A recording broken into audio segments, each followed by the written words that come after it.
Hello and welcome to Celebrate Living History. This is Bev Wilkinson speaking.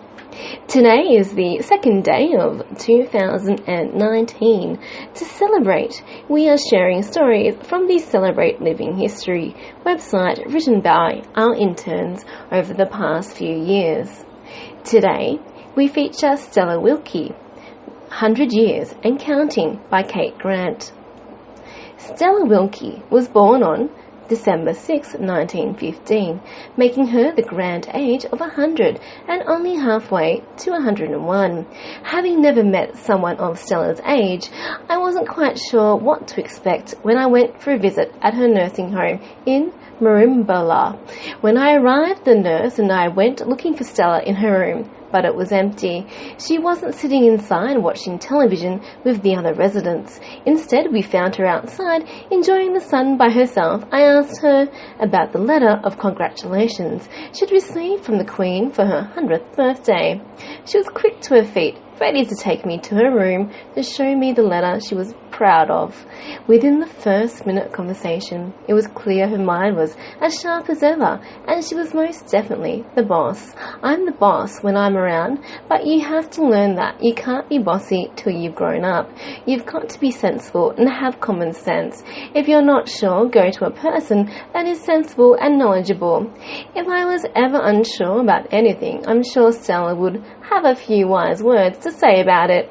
Evidently, her smarts and directiveness have served her well in the past century, taking her from humble beginnings in New Zealand to travelling the world. She was born in Christchurch into a working-class family with a brother and two sisters. In those days, the amount of wealth your family had determined your social standing and ultimately your intelligence. If your people had a little bit of money, it meant that the kids were smart, but if you were just working people like me, you were dumb. But it was a boot on the other foot, because the people that had to work, well, they learnt something, but the others thought that they didn't need to learn anything. At 16, Stella had a job working at the local YMCA for 16 shillings a week. The equivalent today would be about $30 Australian. She was not content living off this amount, and although her employers thought she was a bit dull, Stella had a bright idea. The only thing there was never going to be anywhere of was land. She had no interest in going out to any of those posh places. Any bit of money she earned was saved. Eventually, she became quite wealthy and started looking for a property to buy. She came across a wonderful property owned by a chap who must have been quite mad and had gone bankrupt. Instead of buying the property for the $350,000 she initially offered him, she learnt that all she needed to pay was the amount he owed. Having made a decent profit on this property, she decided to use the same tactic when seeking out additional properties to purchase.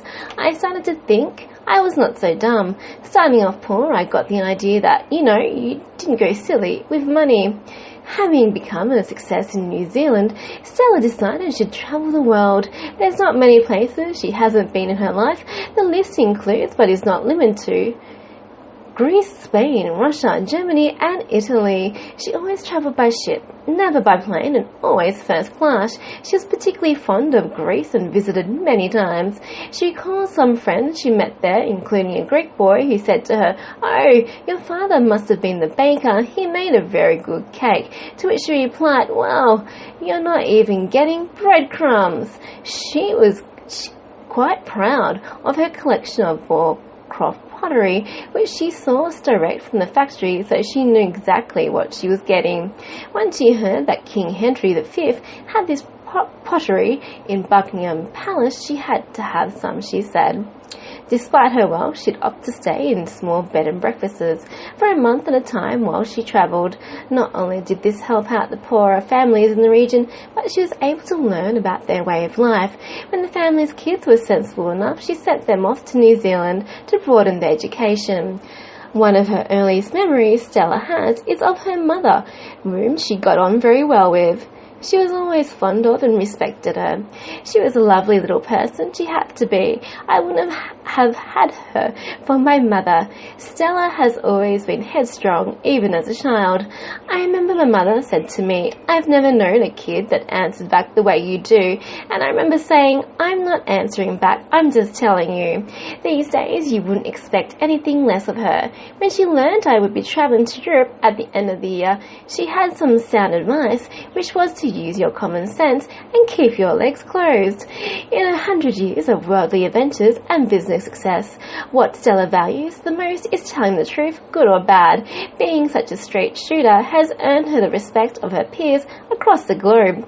It was a great pleasure being able to talk with Stella. She certainly makes an impression on you. She is a woman who commands respect and can cut to the core of things with precision that can only be learnt over time.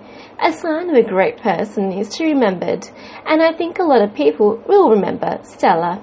Though don't think for a second that she'll be leaving us anytime soon. With the strength that woman has, I bet she'll outlive us all. That was Stella Wilkie, 100 Years and Counting, written by Kate Grant. If you'd like to see Stella's story online in print, visit us at www.celebratelivinghistory.com.au. Thank you. Have a wonderful day. This is Bev Wilkinson speaking. Cheers.